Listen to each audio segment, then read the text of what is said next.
चलो આપણે કેટલા હતા આપણે ચેપ્ટર નંબર 15 અન્ન સ્ત્રોતમાં સુધારણા।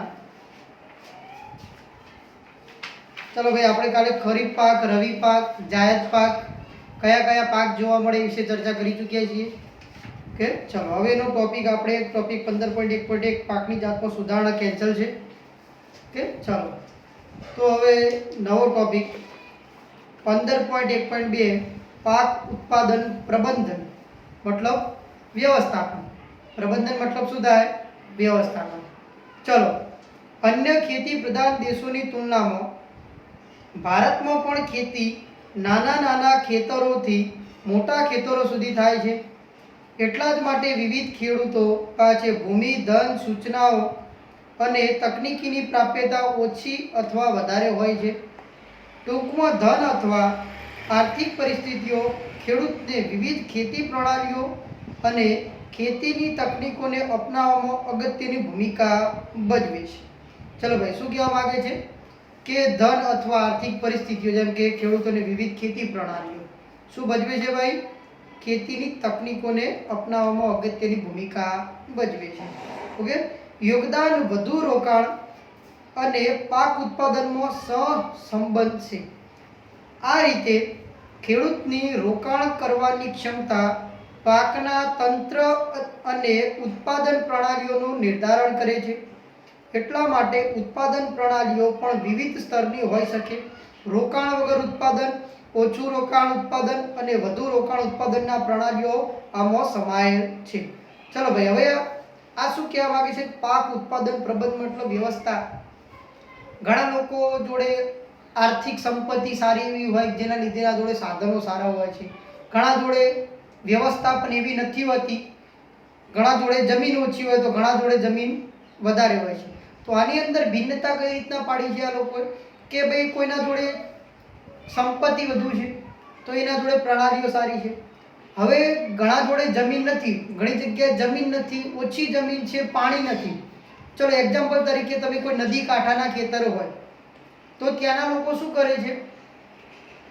નદી કાંઠાના ખેતરો તો ત્યાંના લોકો પાણી કઈ રીતના પ્રબંધન કરે છે કે મતલબ નદી દ્વારા પાણી મેળવે છે। જેમ કે આપણે અહીંયા આપણે શેના દ્વારા પાણી મેળવીએ છીએ? સિંચાઈ શેના દ્વારા સૌથી વધારે ઉપયોગ કરીએ છીએ? કેનાલનું પાણી। જેના લીધે ભલે તમારા જોડે પૈસા કે અથવા કોઈ બોરમાં અથવા ટ્યુબવેલમાં ભાગ નથી પણ તમે એ પાણીનું પ્રબંધન કરી શકો છો। ઉત્પાદન મેળવવા માટે પાણી સારું છે। બીજી વસ્તુ કે તમે જે ટેકનોલોજી मतलब જેમ કે આપણે જીરા તમે હવે રાધનપુર જેમ કે વઢિયાર પટ્ટાની અંદર તમે જાઓ તો વઢિયાર પટ્ટાની અંદર તમે રોડ ઉપર જાઓ તો તમને સવા, ચણા અને જીરું આ સૌથી વધારે જોવા મળશે। વગર પાણી વગર મજૂરીએ, વગર પાણી વગર મજૂરી। ખ્યાલ આવે છે કે મતલબ કોઈ પણ પ્રકારની માવજત કરવાની નહીં। એકવાર વાયુ અને સીધું શું કરવાનું? લેવાનું। बराबर? कोई पण प्रकारनी एमां मजूरी करवानी नहीं। तो आ केवी थई गई? ओછી मेहनत अने उत्पादन मेळववानी पद्धति थई गई।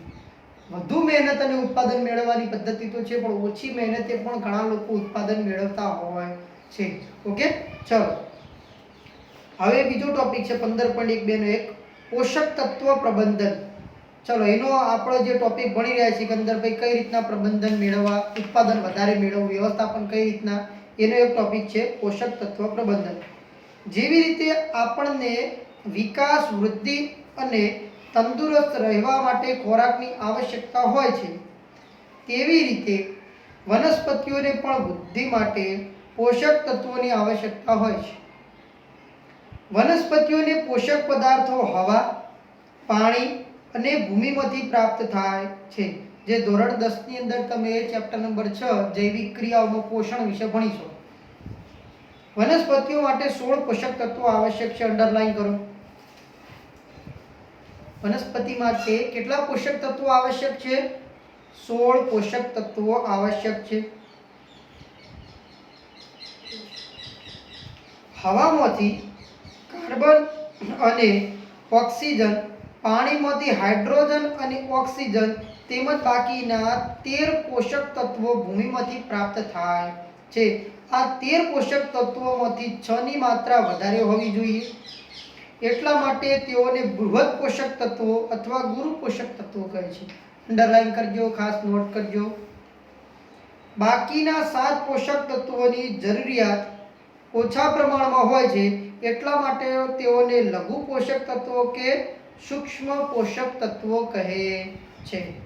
ચલો ભાઈ, પાછળ જે કોષ્ટક આપેલો છે 15.1, હવા, પાણી અને ભૂમિમાંથી પ્રાપ્ત થતા પોષક તત્વો. તો હવાની અંદરથી કાર્બન ડાયોક્સાઇડ અને ઓક્સિજન. કયા પોષક તત્વો? કાર્બન ડાયોક્સાઇડ અને ઓક્સિજન, જે અહીંયા અંદર લખેલું છે કાર્બન અને ઓક્સિજન. પાણીમાંથી હાઇડ્રોજન અને ઓક્સિજન. અને ભૂમિ મતલબ જમીનમાંથી જે બૃહદ પોષક તત્વો છે, જે આપણે સૌથી વધુ વનસ્પતિ આપણે માટે ઉપયોગ, ખેતીમાં ઉપયોગ કરીએ છીએ, કયા કયા? Nitrogen, phosphorus, potassium, calcium, magnesium અને સલ્ફર. કયા કયા ભાઈ? નાઇટ્રોજન, જેનો પરમાણુ ક્રમાંક 7 છે, ફોસ્ફરસ, જેનો પરમાણુ ક્રમાંક 15 છે, પોટેશિયમ, જેનો પરમાણુ ક્રમાંક 19 છે, કેલ્શિયમ, જેનો પરમાણુ ક્રમાંક 20 છે, મેગ્નેશિયમ 12 પરમાણુ ક્રમાંક, સલ્ફર 16. ઓકે, ચલો એના પછી સૂક્ષ્મ પોષક તત્વો, જેને લઘુ પોષક તત્વો: zinc, copper, molybdenum, chlorine, iron, manganese અને બોરોન. કયા કયા છે ભાઈ? Zinc, copper, molybdenum, chlorine, iron, manganese અને બોરોન. ઓકે, તો આ સૂક્ષ્મ પોષક તત્વોની જરૂરિયાત કેવી હોય છે? એકદમ નહિવત, ઓછી જરૂરિયાત. ઓકે, ચલો. આ પોષક તત્વોની ઉણપને કારણે વનસ્પતિઓના દેહધાર્મિક પ્રક્રિયાઓ સહિત પ્રજનન, વૃદ્ધિ અને રોગોની પ્રવૃત્તિઓ પ્રત્યે અસર પડે છે. વધારે ઉત્પાદન પ્રાપ્તિ કરવા માટે ભૂમિમાં છાણિયું ખાતર અને ખાતરના સ્વરૂપમાં આ પોષક તત્વોને ભેળવવા આવશ્યક છે. એટલા માટે જો ભાઈ આપણે છાણિયું ખાતર તો નાખીએ છીએ, સાથે સાથે ચલો ભાઈ આપણે જે રાસાયણિક ખાતર વિશે કાલે ચર્ચા કરી હતી, તેમાં રાસાયણિક ખાતરમાં શું શું જોવા મળે છે? નાઇટ્રોજન જોવા મળે છે, ફોસ્ફરસ જોવા મળે છે, પોટેશિયમ જોવા મળે છે, મેગ્નેશિયમ, સલ્ફર. આ બધા તત્વો આપણે જે રાસાયણિક ખાતરો વાપરીએ છીએ એની અંદર જોવા મળે છે. ઓકે, ચલો અહીંયા આપણો કયો ટોપિક પૂરો થયો ભાઈ? કયો ટોપિક પૂરો થયો આપણો? પોષક તત્વ પ્રબંધન અહીંયા પૂરો થાય છે.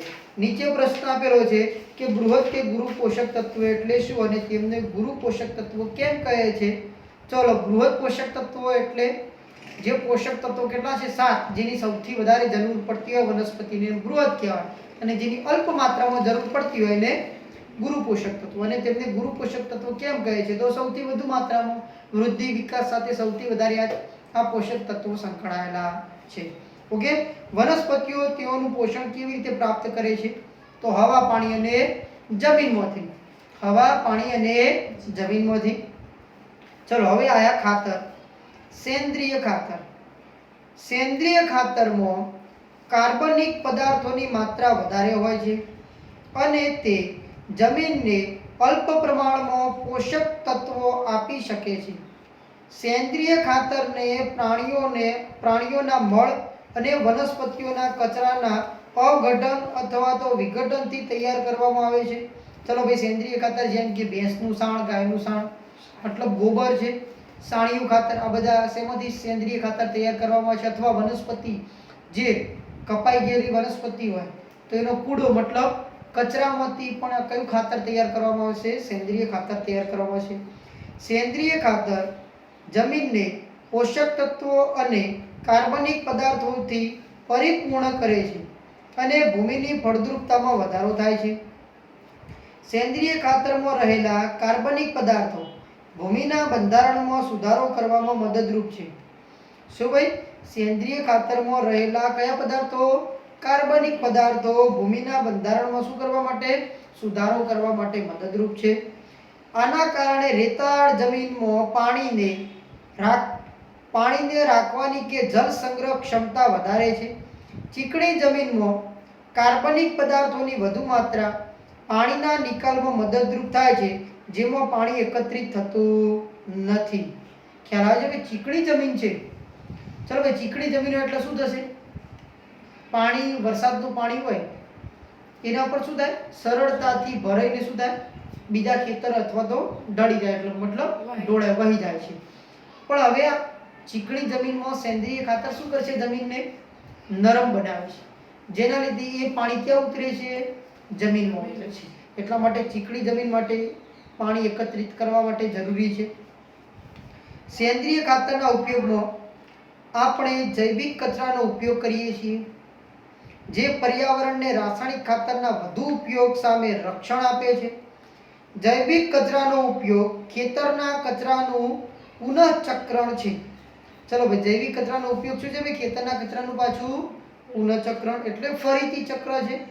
સેન્દ્રિય ખાતર બનાવવાની ક્રિયામાં વિવિધ જૈવિક પદાર્થના ઉપયોગને આધારે સેન્દ્રિય ખાતરને નીચેના વર્ગોમાં વિભાજિત કરી શકાય છે. કમ્પોસ્ટ અને વર્મી કમ્પોસ્ટ. ચલો, કમ્પોસ્ટ એટલે સડવું, અને વર્મી કલ્ચર એટલે અળસિયાની ખેતી કહેવાય. અને વર્મી કમ્પોસ્ટ મતલબ અળસિયા દ્વારા જે કોવાયેલું હોય, અળસિયા દ્વારા જે કોવાયેલું હોય ખાતરને શું કહેવાય, વર્મી કમ્પોસ્ટ અથવા આપણે કમ્પોસ્ટ, બંને જોઈએ. ચલો, કમ્પોસ્ટીકરણથી ક્રિયામાં ખેતીના નકામા પદાર્થ જેવા કે પશુઓના મળમૂત્ર, જેને આપણે સાણ કહીએ છીએ, શાકભાજીની સાલ તેમજ કચરો, પશુઓ દ્વારા ત્યજેલો ચારો, ઘરગથ્થુ કચરો. ચલો, ઘરગથ્થુ કચરો મતલબ પ્લાસ્ટિક નહીં, ઓનલી ફોર ભીનો કચરો, જે રાંધેલો ખોરાક હોય એ રહ્યો કચરાની વાત છે.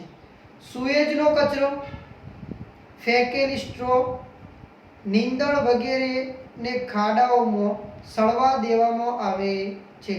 આ ક્રિયાને કમ્પોસ્ટીકરણ કહે છે. કમ્પોસ્ટમાં કાર્બનિક પદાર્થ અને પોષક તત્વો ખૂબ જ વધારે પ્રમાણમાં હોય છે. કમ્પોસ્ટને અળસિયા દ્વારા વનસ્પતિઓ અને પ્રાણીઓના તજેલા પદાર્થને તરત જ વિઘટનની ક્રિયા દ્વારા બનાવવામાં આવે છે. આને વર્મી કમ્પોસ્ટ કહે છે. ચલો, વાત થઈ ગઈ. વર્મી મતલબ અળસિયું, વર્મી મતલબ અળસિયા. ઓકે, ચલો. અળસિયું એક કયા સમુદાયનું પ્રાણી છે? ચલો, પ્રાણી સૃષ્ટિમાં સમુદાય આવે તો અળસિયું એ નુપુરકો સમુદાયનું છે. કયા સમુદાયનું છે ભાઈ? નુપુરકો, જે તમારે ભણવામાં આવશે. લીલું જૈવિક ખાતર. પાક ઉગાડતા પહેલા ખેતરોમાં કેટલીક વનસ્પતિઓને જેવી કે શણ અથવા ગુવાર વગેરે ઉગાડાય છે. ચલો ભાઈ, અહીંયા આપણે જોવા મળે છે આપણા ખેતરોમાં શણને શેના માટે ઉગાડવામાં આવે છે? તો લીલું ખાતર બનાવવા માટે. કયું ખાતર? લીલું, જેને આપણે શું કહીએ છીએ? કટર મારીને શું કરી દેવામાં છે? જમીનમાં ઘુસાડી દેવામાં આવે છે. ઓકે, શણ અથવા ગુવાર વગેરે ઉગાડાય છે, અને ત્યાર પછી આના પર હળ ચલાવીને ખેતરની ભૂમિમાં ભેળવી દેવામાં આવે છે. આ વનસ્પતિઓ લીલા જૈવિક ખાતરમાં પરિવર્તિત થઈ જાય છે, જે ભૂમિને નાઇટ્રોજન અને ફોસ્ફરસથી પરિપૂર્ણ કરવામાં મદદરૂપ થાય છે. ઓકે, ખ્યાલ આવી ગયો ભાઈ? શેનાથી? નાઇટ્રોજન અને ફોસ્ફરસ. કયું? લીલું જૈવિક ખાતર. તો આ તો આપણું સેન્દ્રિય ખાતર. હવે જોઈએ ખાતર. ખાતર વ્યાવસાયિક સ્વરૂપમાં તૈયાર કરેલ વનસ્પતિ પોષક દ્રવ્ય છે. ખાતર નાઇટ્રોજન, ફોસ્ફરસ અને પોટેશિયમ આપે છે. આના ઉપયોગથી સારી વાનસ્પતિક વૃદ્ધિ થાય છે અને સ્વસ્થ વનસ્પતિઓની પ્રાપ્તિ થાય છે. ચાલો ભાઈ, ખાતરો વ્યાવસાયિક સ્વરૂપમાં કેવા છે? વનસ્પતિના એક પોષક દ્રવ્ય સ્વરૂપે છે. ખાતર વગર વનસ્પતિની વૃદ્ધિ શક્ય છે નહીં. ઓકે, એટલે આ બધા ખાતર જરૂરી છે. તો ખાતર નાઇટ્રોજન, ફોસ્ફરસ, પોટેશિયમ આપે છે. નાના ઉપયોગથી શું થાય છે ભાઈ? વનસ્પતિની વૃદ્ધિ, મતલબ પર્ણો, શાખા, પુષ્પો બધાની છે. પર્ણોની, શાખાની, પુષ્પોની વગેરેની વૃદ્ધિ કેવી થાય છે? સારી થાય છે. વધારે ઉત્પાદન માટે ખાતરનો પણ ઉપયોગ થાય છે, પરંતુ તે આર્થિક દ્રષ્ટિએ મોંઘું પડે છે. જેમ કે આપણે છાણિયા ખાતર કરતાં રાસાયણિક ખાતર કેવું છે? મોંઘું છે.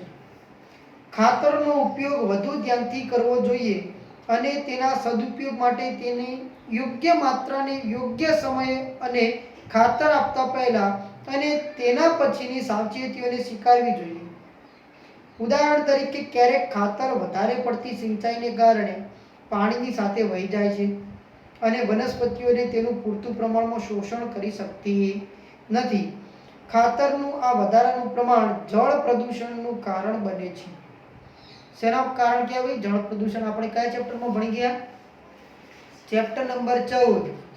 ચેપ્ટર નંબર નૈસર્ગિક સ્ત્રોતોની અંદર જળ પ્રદૂષણનો આપણે અભ્યાસ કરી ચૂક્યા છીએ. તો મતલબ એ ખાતર એની અંદર પાણીમાં ભળી જાય તો મતલબ એ પાણી પીવા લાયક રહેતું નથી.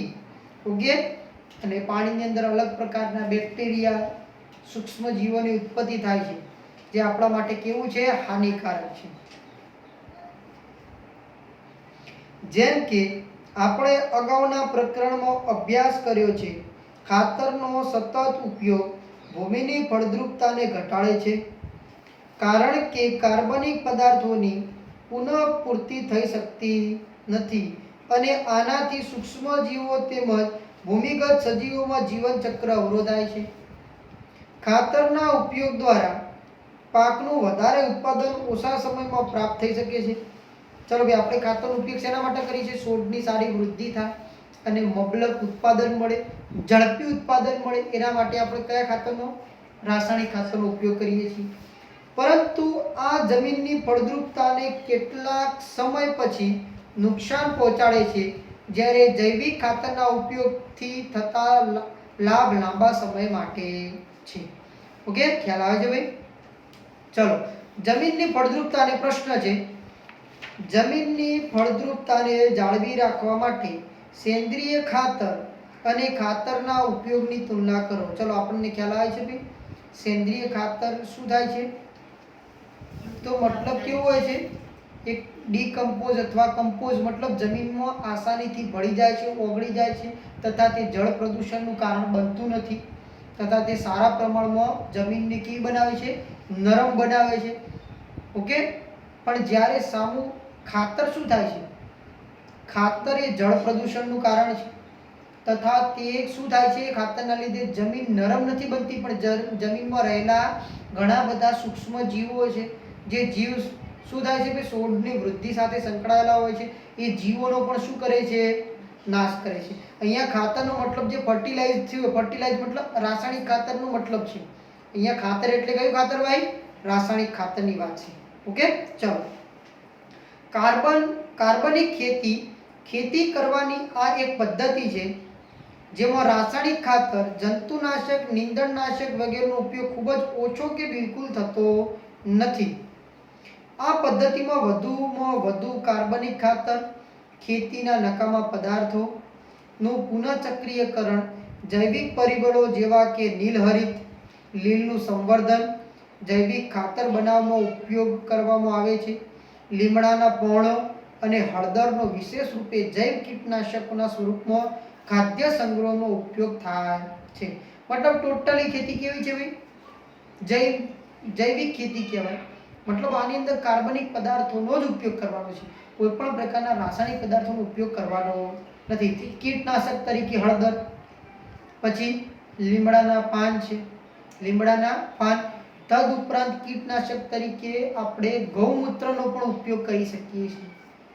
ગૌમૂત્રનો છંટકાવ કરો છો ભાઈ, તો એ પણ એક પ્રકારનું કીટનાશક તરીકે છે જે છોડને રોગોથી રક્ષણ આપે છે.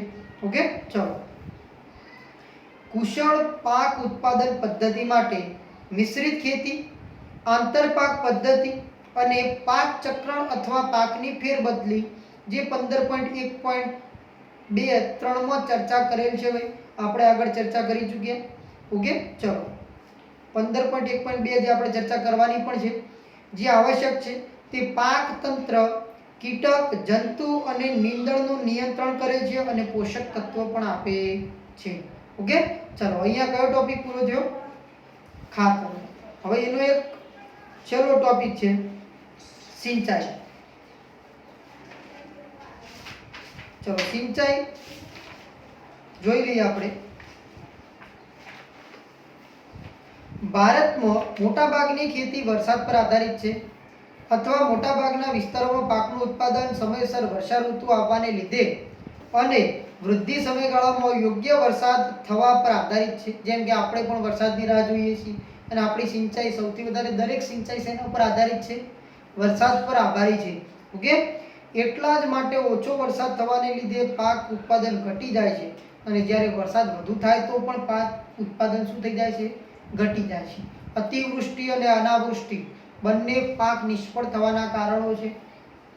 પાકની વૃદ્ધિ નિયત સમયગાળામાં યોગ્ય સમય સિંચાઈ કરવાથી સંભવિત પાક ઉત્પાદનમાં વધારો થઈ શકે છે. એટલા માટે વધારામાં વધારે ખેતી ઉપયોગી ભૂમિની સિંચાઈ કરવા માટે ઘણા બધા ઉપાયો થાય છે. ચલો, ભારતમાં પાણીના અનેક સ્ત્રોત છે. ચલો ભાઈ, આપણે પાણીના સ્ત્રોત કયા કયા છે? કૂવા છે, નહેરો છે, તળાવો છે, નદીઓ છે, બરોબર, સરોવરો છે. તો આ બધા સ્ત્રોતો પાણીના સ્ત્રોત કહેવાય. દરિયો નહીં, દરિયો એ આપણા પાણીનો સ્ત્રોત કહેવાય નહીં, કારણ કે દરિયાનું પાણી કેવું હોય છે? ખારું હોય છે. જ્યારે જળાશયોનું પાણી વરસાદી પાણી હોય છે, સરોવરનું પાણી વરસાદી, નદીઓના પાણી પણ વરસાદી પાણી હોય છે. ઓકે, નદીઓના પાણી પણ કેવા હોય છે? વરસાદી પાણી હોય છે. તો આ બધા આપણા શું છે ભાઈ? પાણીના સ્ત્રોત છે. ભૂગર્ભમાં પણ શું રહેલી છે? નદીઓ રહેલી છે. તો ભૂગર્ભની નદીઓ પણ વરસાદ આપણો શું છે? વરસાદી પાણીનો સ્ત્રોત છે. ઓકે, તો પાણીના અનેક સ્ત્રોત છે અને વિવિધ પ્રકારની આબોહવા છે. ચલો, આબોહવા પણ છે ભાઈ આપણે અલગ અલગ. કઈ કઈ આબોહવા જોવા મળે છે? આબોહવામાં આપણે ચલો કટિબંધ આવેલા છે આબોહવા ઉપરથી. આબોહવા ઉપરથી આપણા જે કટિબંધ છે, ઉષ્ણ કટિબંધ, સમશીતોષ્ણ કટિબંધ અને શીત કટિબંધના જે આપણે 3 પ્રકાર જોઈએ છીએ. આ પરિસ્થિતિઓમાં વિવિધ પ્રકારની સિંચાઈની રીતો પાણીના સ્ત્રોતની પ્રાપ્યતાને આધારે અપનાવી શકાય છે. આ સ્ત્રોતોના કેટલાક ઉદાહરણ કૂવાઓ, નદીઓ અને તળાવો છે. ચલો ભાઈ, કૂવાઓ. કૂવાઓ 2 પ્રકારના, ખોદેલા કૂવા અને નળ કૂવા. નળ કૂવા જેને આપણે શું કહીએ છીએ? ટ્યુબવેલ, જેને આપણે બોર કહીએ છીએ.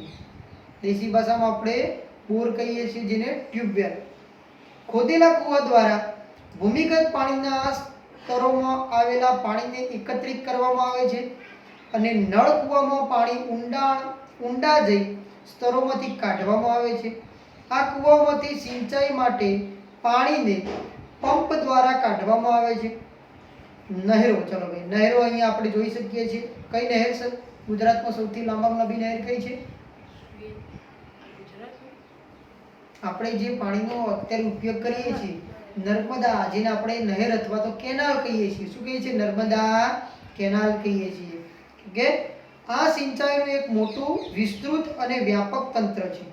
આમાં પાણી એક કે વધારે જળાશયો અથવા નદીઓમાંથી આવતું હોય છે. મુખ્ય નહેરોમાંથી શાખાઓ દ્વારા નીકળે છે, જે વિભાજિત થઈને ખેતરોમાં સિંચાઈ કરાય છે. જેમ કે મેઇન શાખા હોય, મેઇન શાખાની પછી પ્રશાખા હોય. કેવી શાખા હોય? પ્રશાખા. પ્રશાખાની પણ પ્રશાખા કહેવાય. મતલબ જે મેઇન કેનાલ હતી એમાંથી બીજી જે અલગ અલગ ફાંટિયા પડે છે, મતલબ એના કરતાં નાનો હોય, એમાંથી પણ નાની કેનાલો, એમાંથી પણ નાની કેનાલો, અને ક્યાં પહોંચે છે ભાઈ? ખેતરો સુધી, જળાશયો સુધી પહોંચે છે, જેના લીધે શું થાય છે? સરળતાથી આપણે પાણી મેળવી શકીએ છીએ. હવે છેલ્લો ટોપિક આનો, નદીના પાણીને ઊંચકવાની પ્રણાલી.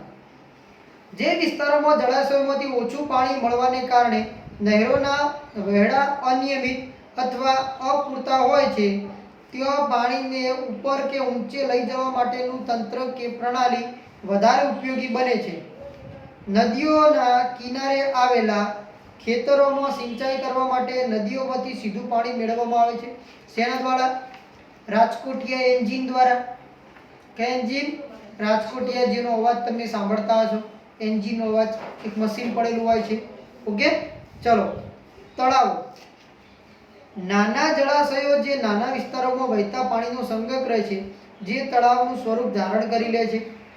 ખેતીમાં પાણીની પ્રાપ્યતા વધારવા માટે આધુનિક રીતો જેવી કે પાણીનો સંગ્રહ અને પાણીની વહેંચણીનું યોગ્ય પ્રબંધન દ્વારા ઉપયોગ કરવામાં આવે છે.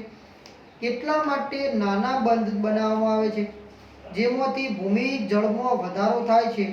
આ નાના બંધ વરસાદના પાણીને વહેતું અટકાવે છે અને ભૂમિનું ધોવાણ પણ ઓછું કરે છે. બંધ બનાવવા પાછળનું મુખ્ય કારણ છે કે નદીઓમાં જે પાણીનો પ્રવાહ વહેતો હોય અને જેના લીધે નદીઓનું ધોવાણ થાય, અને નદીઓનું ધોવાણ થવાના લીધે નદીઓના જે પટ વિસ્તારમાં શું થાય છે? વધારો થાય છે. શું થાય છે ભાઈ? વધારો થાય છે. મતલબ એ જમીન કોઈ વાવણી લાયક કે રહેવા લાયક સ્થળ રહેતું નથી. ઓકે, એટલે એ આપણી જે વાવણી લાયક જમીનમાં ઘટાડો કોણ કરે છે? ધોવાણ. તો ધોવાણને અટકાવવા માટે આપણે શું કરીએ છીએ? બંધ. શું બનાવીએ છીએ ભાઈ? નદીઓ ઉપર બંધ બનાવીએ છીએ. અથવા તો કોઈ પાણીનો સ્ત્રોત આવરો હોય ત્યાં પણ આપણે શું બાંધીએ છીએ? બંધ બાંધીએ છીએ. જેના લીધે બે વસ્તુ ફાયદા થાય. એક ધોવાણ અટકે છે અને બીજું પાણીનો સંગ્રહ થાય છે. ત્રીજો પણ ફાયદો થાય છે કે એ પાણી શેની અંદર ઉતરે છે? જમીનમાં વધારે ઉતરે છે, જે વેડફાઈ જતું નથી. તો બંધ પાછળ જવાબદાર આ બધા સ્ત્રોતો સંકળાયેલા છે. અને જ્યારે પણ હવે બંધ પાછળ બીજી એક જવાબદાર છે, મોટા મોટા બંધ બનાવવા પાછળનું રીઝન શું? કે જ્યારે પાણીની અછત સર્જાય. હવે અછત ક્યારે સર્જાય પાણીની? ઉનાળાની અંદર. તો ઉનાળાની અંદર સિંચાઈ માટેનો ઉપયોગ શું કરવો? તો એ બંધ દ્વારા જે સંગ્રહ કરેલો પાણી હતો એ પાણીનો ઉપયોગ આપણે કયા દરમિયાન કે વધારે પડતી ગરમી પડતી હોય દરમિયાન આપણે ઉનાળાની અંદર ઉપયોગ કરી શકીએ છીએ. તો અહીંયા આપણો જે ટોપિક હતો કયો પૂરો છે ભાઈ? સેન્દ્રિય ખાતર, ખાતરો અને સિંચાઈ. જે અહીંયા ટોપિક પૂરા થાય છે. હવે નવા ટોપિક સાથે નેક્સ્ટ વિડીયોની અંદર મળીએ. ત્યાં સુધી રજા લઈએ. જય હિન્દ.